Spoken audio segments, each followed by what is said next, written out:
Hey, what's going on, guys? Welcome back to a brand new video here. So you guys have been asking me, Don, what are your 4 to 5 sales that y'all enter off of? This is it. So in this video here, I'll be breaking down those 4 to 5 entries or setups that I always look for in my day-to-day trading. All right. But yeah, let's get into it. Catch us in the video. Peace and love. Peace. All right. So now we're on the charts, guys. I don't really need these counts here. I'm going to be breaking it down by drawing out the scenarios for you guys, actually, just using my zoom annotations. So basically, the number one thing you gotta understand about my trading style is there's a huge difference between setups versus entries. Setups, an example of setups would be, for example, let's say you have like a resistance here, right? You get this, you have a resistance here. And then you get a closure above the range. The setup here will be us closing above the range, and then the entry type comes down to how we're entering a trade. Are we entering on a break of the highs, on the opening of the candle, on the next candle, like how we're gonna enter the trade. So that's the difference between a setup and an entry, because there's multiple times where we see sales that play out or we see sales that happen, but we just can't get an entry due to the fact that we have these minor things holding us back, like no bottom wicks, no top wicks, etc. So it's very important to understand the difference between the two before I get deeper into the video. All right, so let's move on to it. So in this case here, let me draw the first scenario. Let's say you have a resistance form here. All right, you have a resistance here, and say we're looking at gold, for example. Let's say gold now closes above the resistance like this. If we get a closure above the range, actually, you know what? I'm gonna actually draw this on this actually, so this makes a lot more sense. So let's say you have a resistance above this range now. All right, you have a resistance here, and what you want here is you want a closure above this resistance for you to actually get buys to continue up towards the next area of resistance. Basically, what you're waiting for here is the setup to form. So the setup here will be, you probably want a closure above the range, like so. The moment you get that closure above the range, that confirms to you now that we are breaking resistance due to the fact that looking to the left, price has struggled here in the past breaking. See how price has struggled here?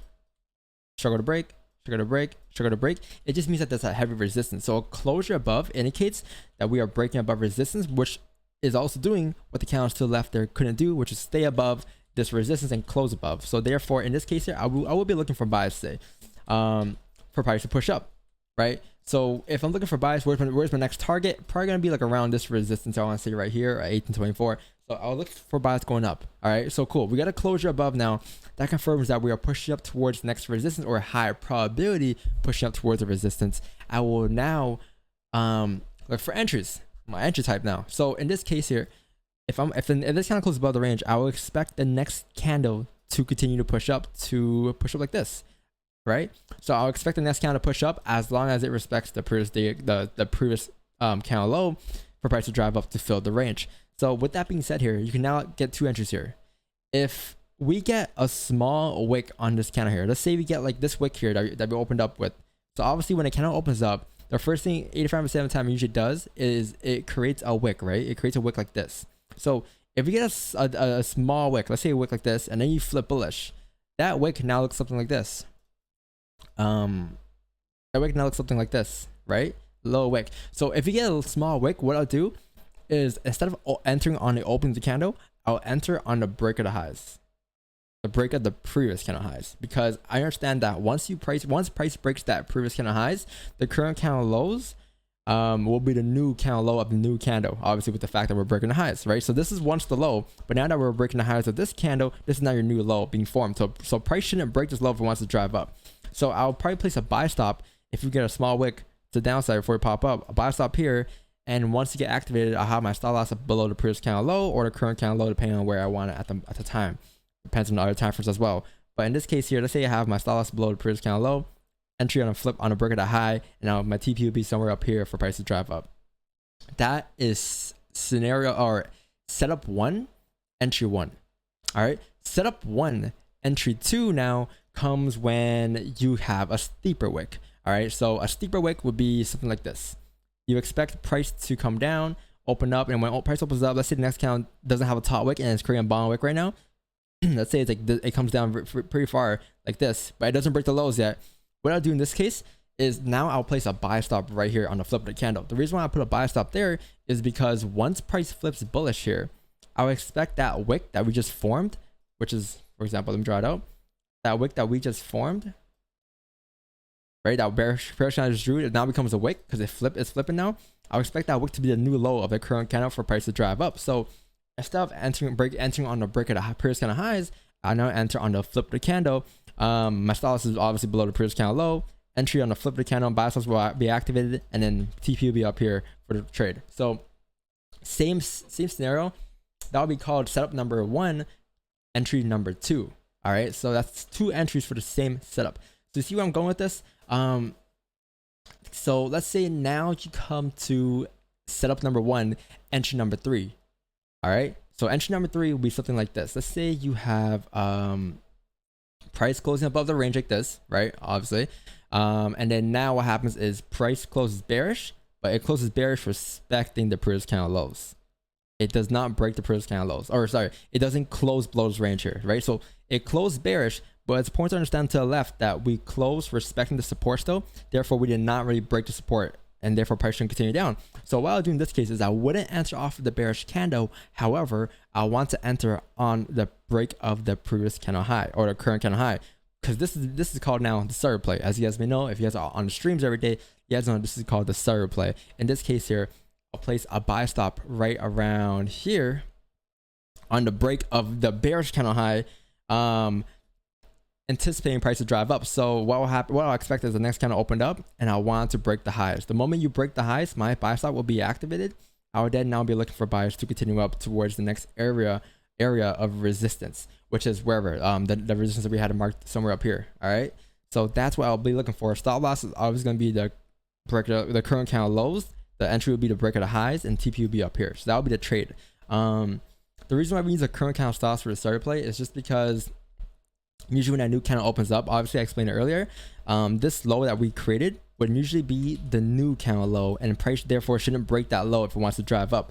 So I'll place my stop loss over there, because if price were to come down and break that low, high chance it has now to continue further down, as the previous candle was a bearish candle. So that's why in this situation for the Celery play, we usually use the current candle lows as our stops. All right, so that is trade number, or step number 1, entry number 3.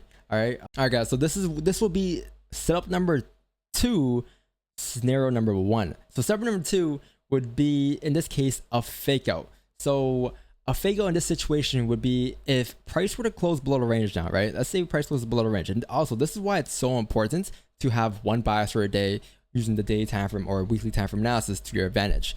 Because when you have one bias for a day, you wouldn't get caught in fake outs. And we explain that in our live streams a lot, almost every day, about the range 1, range 2 breakouts. So I'm not gonna go that deep into this video. But let's say you get a false breakout here to a downside, and your bias was bullish due to the fact that the weekly is bullish. I would then stay out of these sells here due to the fact that I know we close below the range here, and this is where people look for sells because they're expecting price now to continue down towards the next support like this. But I'll stay out since the higher time frame is bullish. So in this case here, what I'll wait for is I'll wait for price to come back into the range. So let's say now price comes back into the range like so.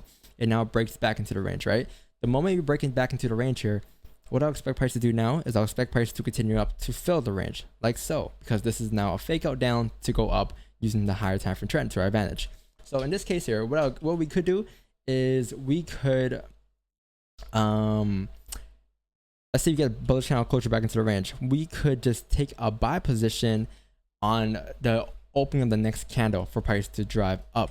All right, you can expect the price to drive up like this. Therefore, you can just enter on the open of the candle after you create a decent bottom on wick, or 2, you can enter on the break of the highs if it's a small wick. All right, so the flip of the candle for a decent bottom wick, break of the highs for a small wick, like we explained in the first scenarios of the whole scenario of the candle opening, with small wicks versus big wicks. All right, so that's a scenario for that situation. Or number 2, what we can do in this case now is setup number 1, entry number 2.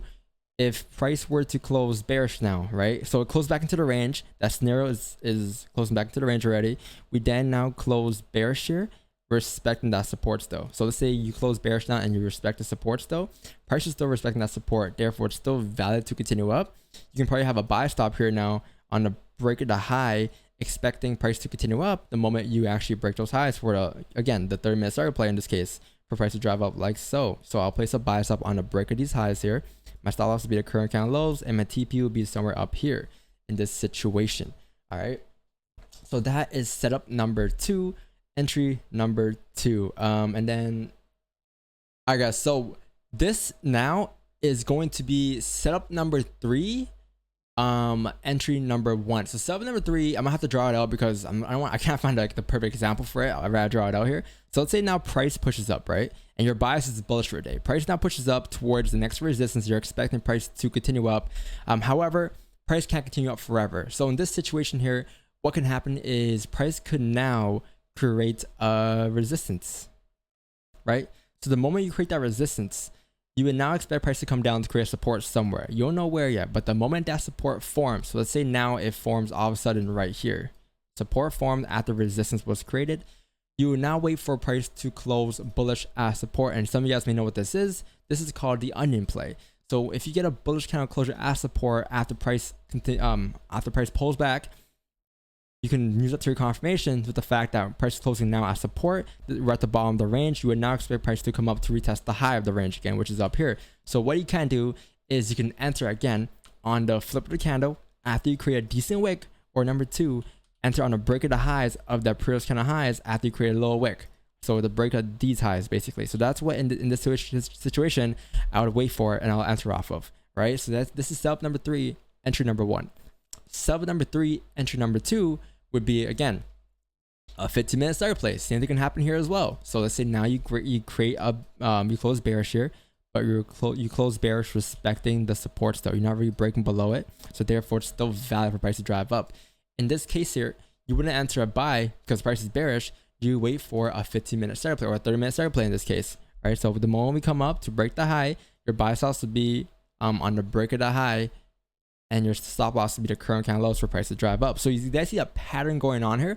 There's like around three setups that I have, and like 2-3 entry types that I've been given that we've been repeating in different scenarios though. So that's what trading is all about for me.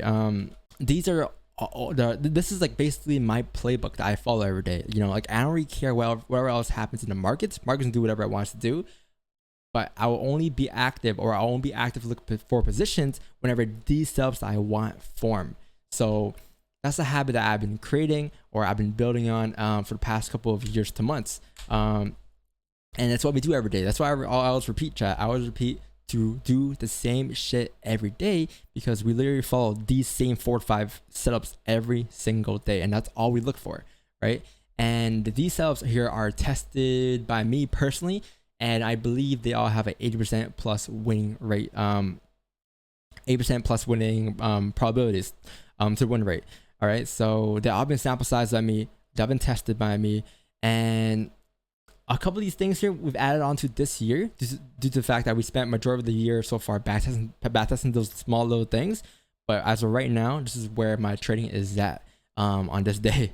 All right, so again, it's literally called, like, we call it robot trading for a reason, because this is all we look for and this is all we care for. We don't care for anything else. We don't care if gold flew 100 pips today. We don't care if gold dropped 100 pips today. We just care to catch our trade scenarios, and that's why.